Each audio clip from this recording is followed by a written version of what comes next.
Hello and welcome to another virtual author event with the Poison Pen Bookstore.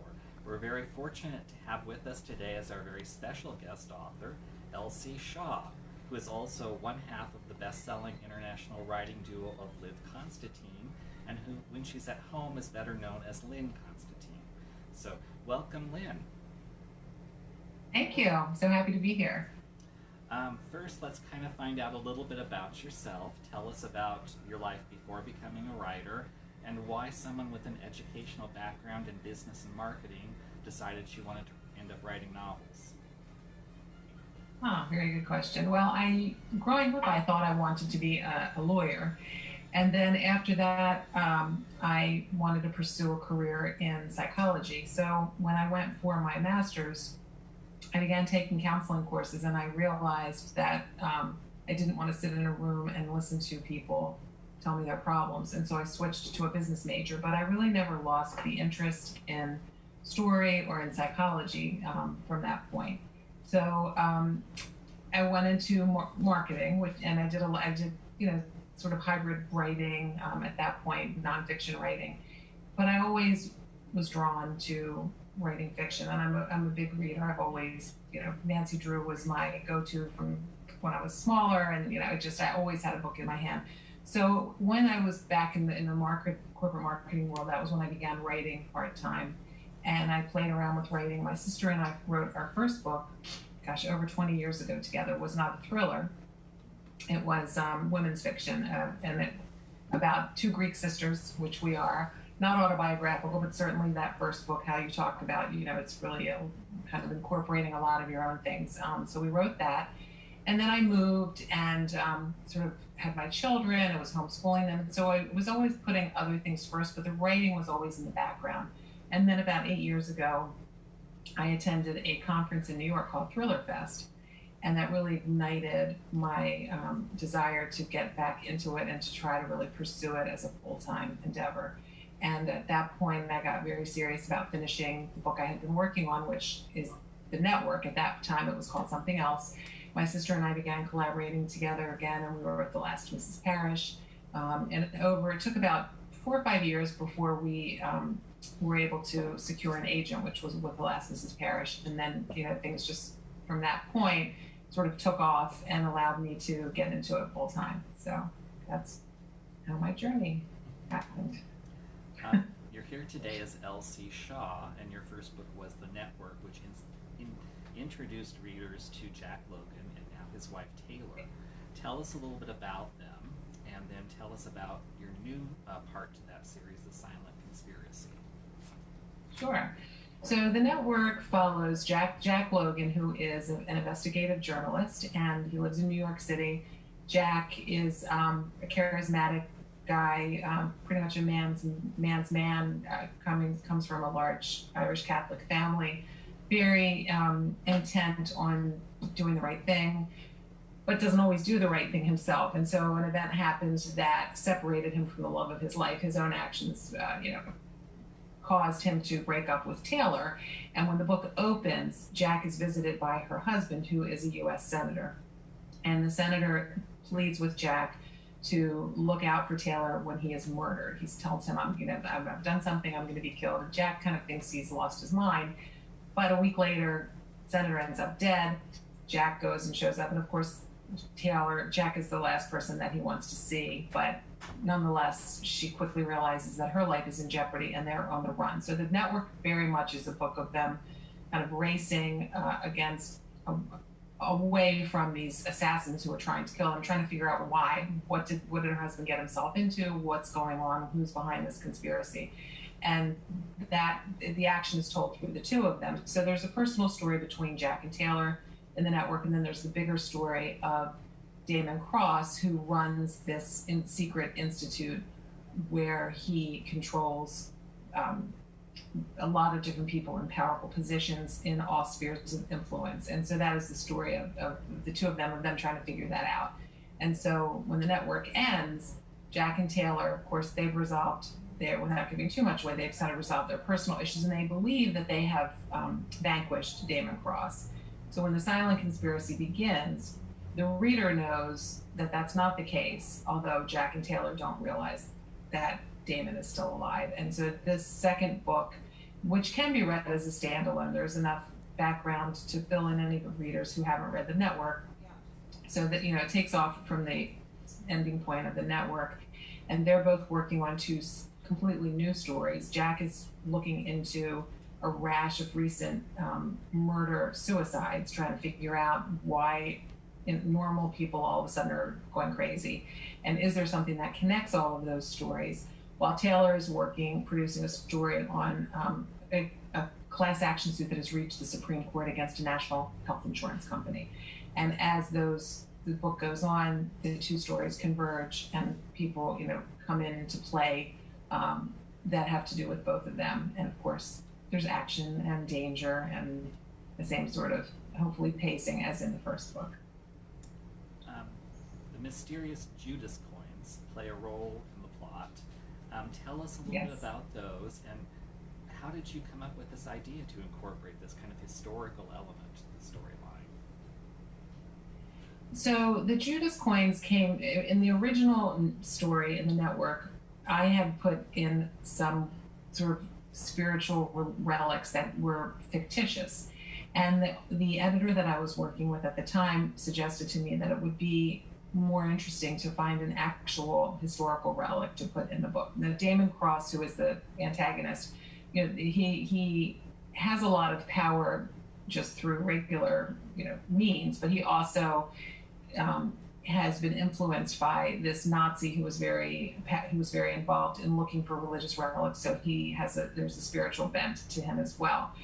And so in looking in history, the idea came to me of these 30 silver pieces that Judas received for betraying Christ. And I began to look into the history of those, and what Scripture tells us is that he took the money for betraying him. He felt guilty about it. He tried to return the coins, and they wouldn't take it. He hung himself. And then the coins were used to purchase a potter's field, which was a burial field. And from there, legend has it that they went through the hands of pharaohs and different people. No one really knows where they are right now.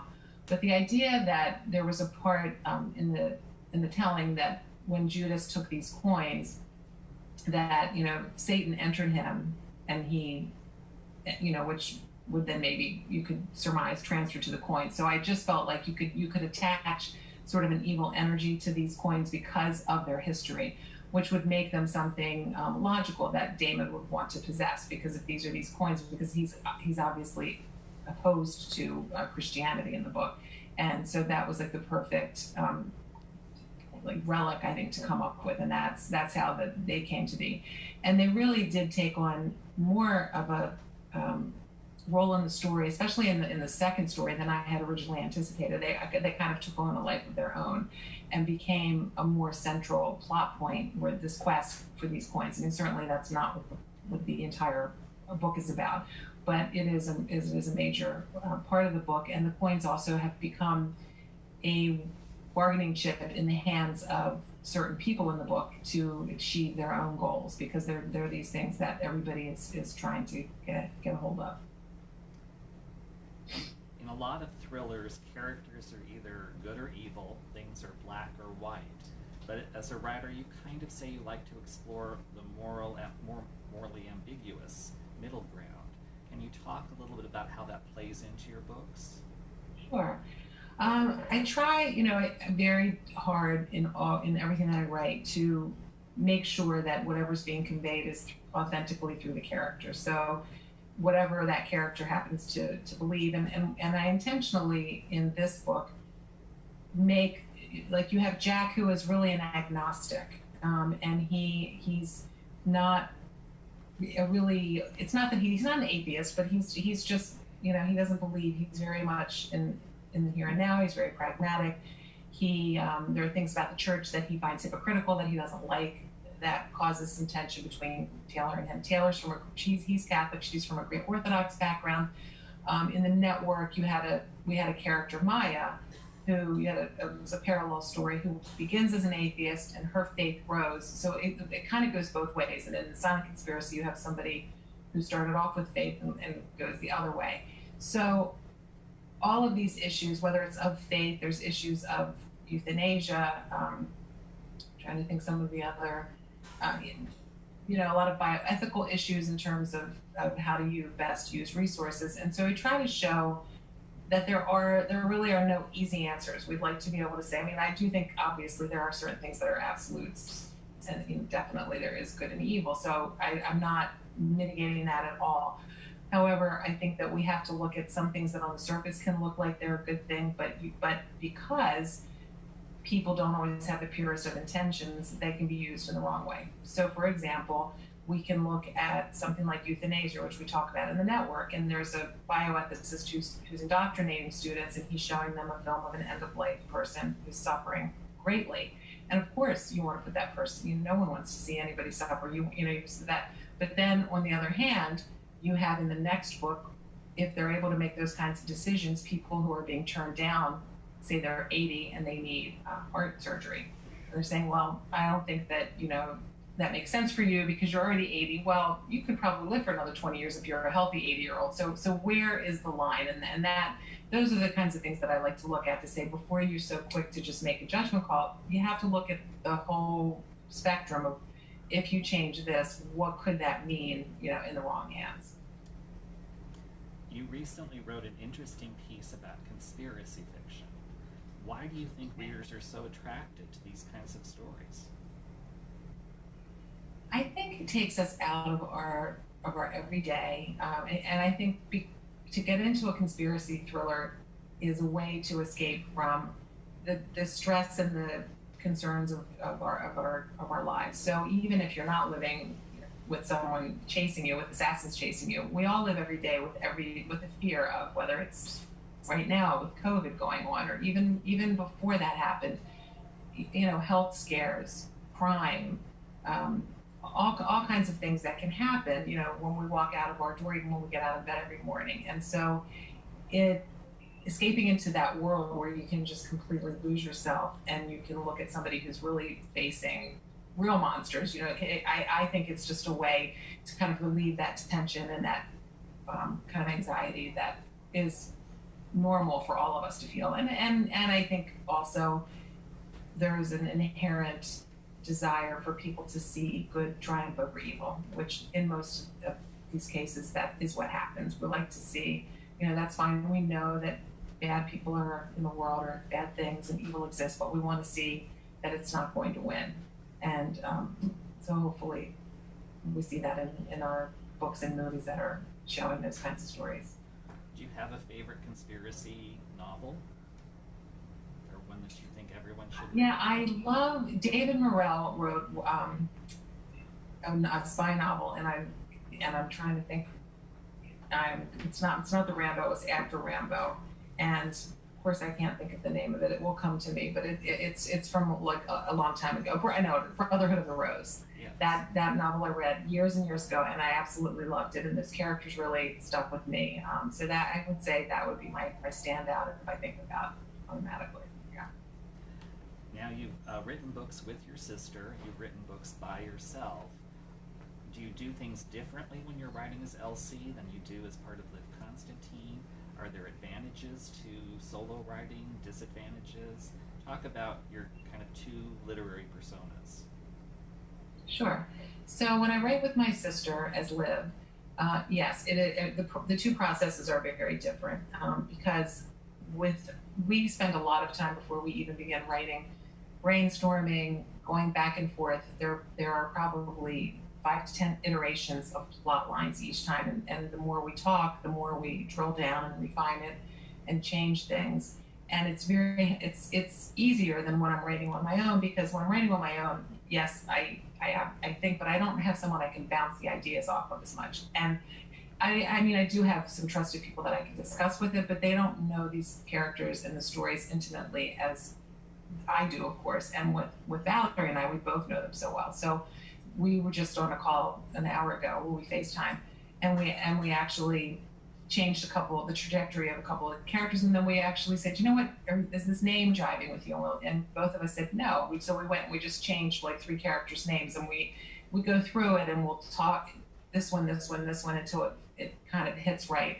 So for me, I have to do that all in my head, and it's just not as intuitive, and I think probably it takes me a little bit longer to get where I need to get, and maybe happens more in the editorial process when I'm writing on my own, because but then at least at that point, I'm working with another person on it. The other thing, just by the nature of the types of books, the psychological thrillers tend to have less action because they're much more rooted in the head and in the emotions and in the relationships, and they're domestic. Whereas the Elsie Shaw books are much more global, so they have more characters. They definitely have more action. It takes a little bit more, actually a lot more architecture. So Valerie and I really don't plot. We know globally what the story is going to look like, and then we write, and we write our way into it. With the Elsie Shaw books, I don't strictly plot, but I do have to have a better idea. I can start a little bit, and then I have to stop and say, okay, what are the next 10 chapters going to look like? What's going to happen here? Otherwise, it just gets way too confusing and unwieldy. So those are the main differences. In terms of advantages and disadvantages, I mean, there are more advantages, I think, to the co-writing with Valerie, because we are so similar in our temperament in terms of the writing. We have a great time. We have a similar sense of humor, so it's a lot of fun. It's half the work. You have somebody that you can just say, here, take this. And the only advantage I would say of writing on my own is that my schedule is my own, so I don't have to work that out. And if there is I don't have to have agreement on things. I can, if I want to do it a certain way, I can do it that way on my own. But other than that, I think the co-writing, kind of, if I have to put it on the scale, I'm going to put it a little higher here. Yeah. Pacing is very important in suspense and thriller novels. When you're developing a book, do you kind of know how it's going because you want to put those twists and turns in, or do you just do a more organic writing approach and they kind of surprise you? It's definitely more organic. I don't consciously set out and think about what's going to happen. I mean, I try to end each chapter where someone's going to want to turn to the next page. I try not to resolve everything and try to bring, mini crises up at that point. But it's really, I just kind of go with it and let it evolve organically and see what's going to happen. Yeah. Let's talk a little bit about your new Lynn Constantine book, The Way Stalker. Can you give readers kind of a taste of what that book is like? Sure. The Way Stalker is a story of two women. It's a little hard to talk about without giving the twist away. Yeah, it's a terrific twist. But it's a story of alternating between two women. It takes place in Westport, Connecticut, and one is Joanna, who is been very concerned about Leo, and he's been depressed, and she's been trying to get him out of his depression. They've been together for over 20 years. That she takes care. They have these young children, Leo, Stelly, and Evie, and she thinks that he's coming out of it, but what it turns out is that he's met this woman, Piper, who is new in town, who is this fitness guru. And Joanna actually sent Leo to Piper, hoping that one of her classes would help him to get out of his funk. And she's dismayed to discover very quickly that it's not classes, but it's Piper. And so it looks on its surface like your, love triangle, your typical two women fighting over a man. But that's really not at all what it's about. Right. And you delve into these two women, and you find out that for both of them are very, very different than what they look like on the surface. So would you say, yeah, I mean, that's really the best way I can describe it. It does have a terrific twist. You really don't see it coming at the end. I was interested to read that one of your favorite authors is Edith Wharton, and I think there's kind of that echo of woman in society in your Lynn Constantine books, because you have that trophy wife kind of, at least in the last Mrs. Parrish and somewhat in The Way Stalker, who's kind of trying to, I guess, find her place in the world. What fascinates you as a writer about trophy wives?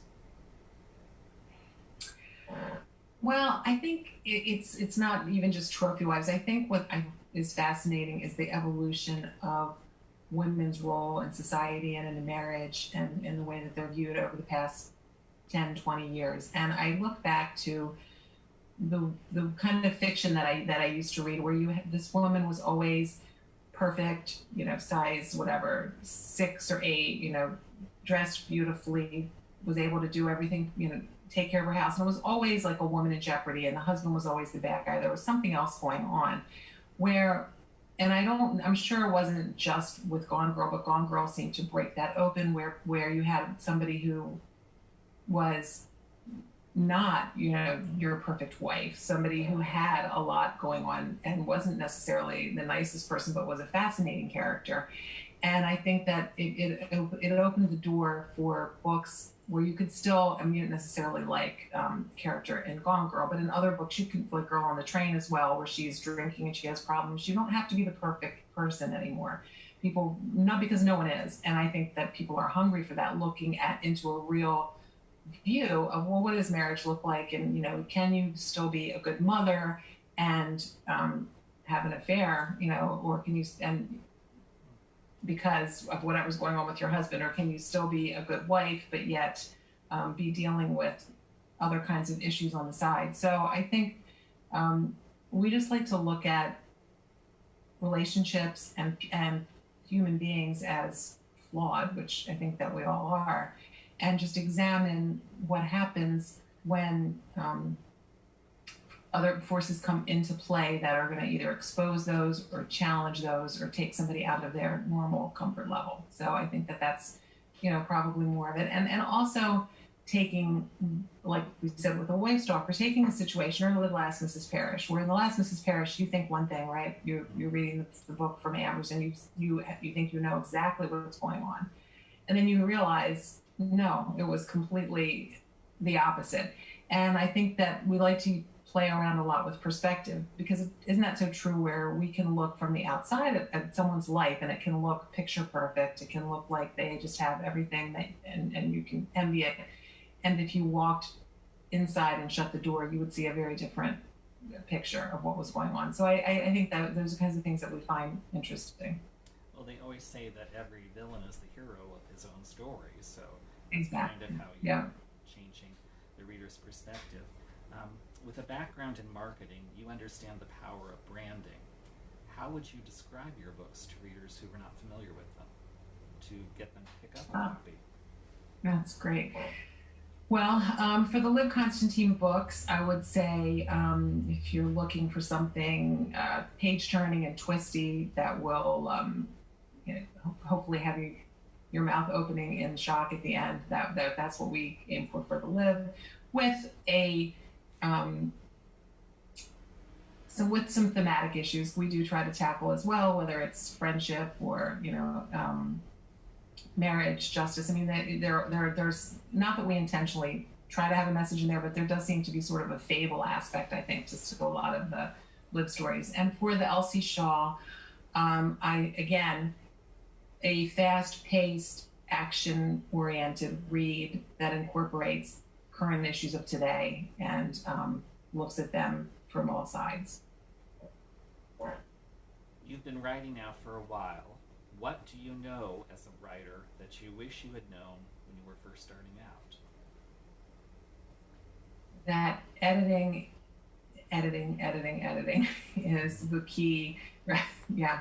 I think my biggest mistake and wasting time was submitting work that wasn't ready, and instead of making it ready, continuing to try to find other people to submit it to, right? Instead of stopping and, so yeah, I would say the editing and of course working on my craft, because when I was first writing, I mean, I of course have taken in college and in graduate school, you take classes in writing, but I was never taking creative writing classes, and I had the misconception that somehow that would change my voice, or that they would tell me how to write, which was completely wrong. And it wasn't until years later that I joined some writing workshops, and I was with a really great teacher, and I learned so much, because you just, like that expression, you don't know what you don't know, and I find that is so true. So yeah, those would be the main things. I always like to ask authors, especially now when so many of us are at home what have you been reading that you want to share with other readers? Sure. The One book that I love and that I want to highly recommend is Don't Look for Me by Wendy Walker, which is a thriller. But it's so much more than just a thriller. This book examines themes of mother-daughter, of regret, of grief. So it's an edge of your seat thriller, but it really packs an emotional punch, and that had me completely absorbed. And then I just recently also finished Lisa Unger's Confessions on the 745, which was amazing. And I'm reading now Tori Eldridge's second book, The Ninja's Blade, because she and I are going to be doing an event in a couple of weeks. Yeah. She's very interesting. What's next for you as an author? Excuse me? What's next I for you? missed that. What's next? So Valerie and I have a short story coming out, which is a prequel to The Last Mrs. Parrish, and which we're excited about. And then we have our fourth Liv book is going to be called The Stranger in the Mirror, and that's out in July. And we're now working on our fifth book, which is untitled, and we know where that's going, and we're probably about 8,000 words into that, so we've got our work cut out for us. And then hopefully, I'm thinking also about book 3 under Elsie Shaw. I'm not exactly sure where Jack and Taylor are going to go, but I've got that rolling around in my mind trying to figure it out. I think we do have some questions from our Facebook audience, so we can introduce those. Yeah. Hey, Lynn. I just have one question can you hear me okay for one thing? Yeah? Yes. Okay, great. I mentioned that Wendy Walker was actually with us just the other day doing a virtual event, and one of the questions I asked her was regarding, kind of balancing character and plot. And when you start a book, do you usually start with a situation, or does the plot come naturally out of character? So character first or plot first? Well, okay, so it's a little bit of both, but it's definitely plot or twist, I would say. For the Liv books, it's twist first, but very quickly it's like, okay, who is going to be, in this story? And for the Elsie Shaw, again, it would be plot first, but then once we have those characters drawn, the plot will change if the character dictates it. So oftentimes we may think we're going a certain way, and once these characters have been developed and we've been writing for a little bit, we'll come back and we'll say, no, that can't happen anymore because she wouldn't do that or he wouldn't do that.